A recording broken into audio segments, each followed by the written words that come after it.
First of all, I ought to apologise, there's not 3 videos this week, there's only going to be 2 because I am one busy boy at the moment. I've just got back from voting. To be fair, all you need to do is look at my like tweets if you want to know how I voted. Right, so today is a video that was requested. How to help an autistic person who's having a meltdown. Yes, fair enough, I filmed that video of how to calm yourself down, but you're not always able to calm yourself down, especially in a meltdown because your brain's all, all over the place. Often you can be with someone, so if that person's educated on how to be able to calm you down properly, all good. Of course, all this is just from my own experience, but we'll see how it goes. I might have actually directed someone to this video because I'm having a meltdown, so if so, I should actually get on with it, shouldn't I? Let's just get the obvious things out of the way. Don't shout. If the autistic person's unable to respond, it's because they're unable to respond, so don't get angry at that, don't raise your voice, don't say anything, just stay with a calm tone. Touching. Don't touch. Like with me, don't touch. This is because, if everything's all over the place and someone touches me, it can feel like someone's like beating me up, which obviously you don't kind of want. But saying that, it is quite nice to have a hug.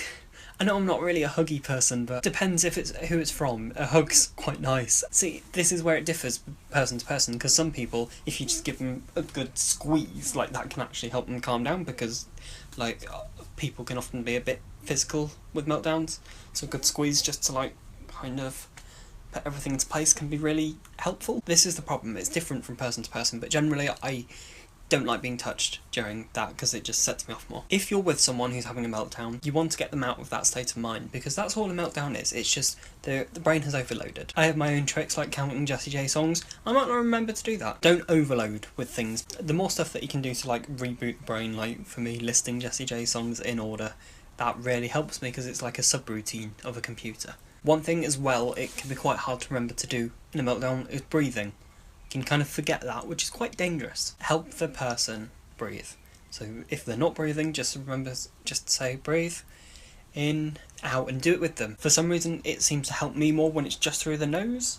I don't know why that is, there's probably some scientific reason behind it. The other thing as well, if the person's having a meltdown, they're going to be so scared. So if you're there with them, and if you're someone they trust, you're going to be something stable. They need to be aware that you're there. But that's the thing, meltdowns are always on different levels too. Like, it can be full-on physical, wanting to run into a wall, or it can just be a little stressy twitch. But all of them are states of overwhelmment, so just get the overwhelm down. It can be hard to remove yourself from the situation if you're having a meltdown. You don't know what's going on around you.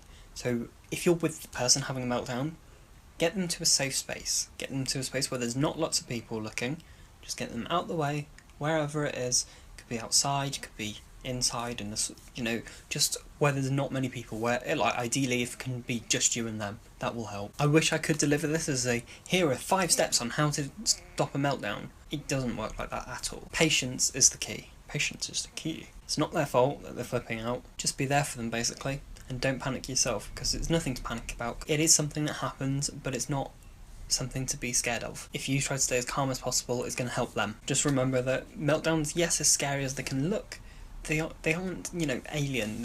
It's an overwhelmment of the brain, so as soon as you can calm down, we'll be fine. Then lastly, to end on, allow them the recovery time. That can really help, because recovery time is always needed. If you're autistic yourself, please leave below in the comments what you feel other people can do to help you when you're having a meltdown, or if you're someone that knows someone who's autistic and maybe you've had experience of them having a meltdown, let me know what kind of things that you do to help them. Last month, or was it the month before, either way, I was part of something with the National Autistic Society on their website about meltdown tips, and one of them was from a boy called Alex, and Alex was the star of that shopping centre video, this one, and he gave the tip, chewing on a sweet, which I can see how that would help. So give someone a sweet, as long as they're not in the state that they're going to choke on it, might help, I can see, because it's a repetitive motion. Hopefully should be getting back to normal with uploading next week. I've got the autism show next Saturday. That's, I'm busy, I'm rehearsing that. If you don't know about the autism show, because I know there's been quite a few new people, please have a look at the website, and if you can come see my talk, which I've worked really hard on, and I'm so happy with how it's turned out. I've just got a little bit more to finish, but I finished the main bulk of the talk. But yeah, I'll see you on Saturday for the Doctor Who review, and then next week, get back on it. Thank you very much for watching. Knox.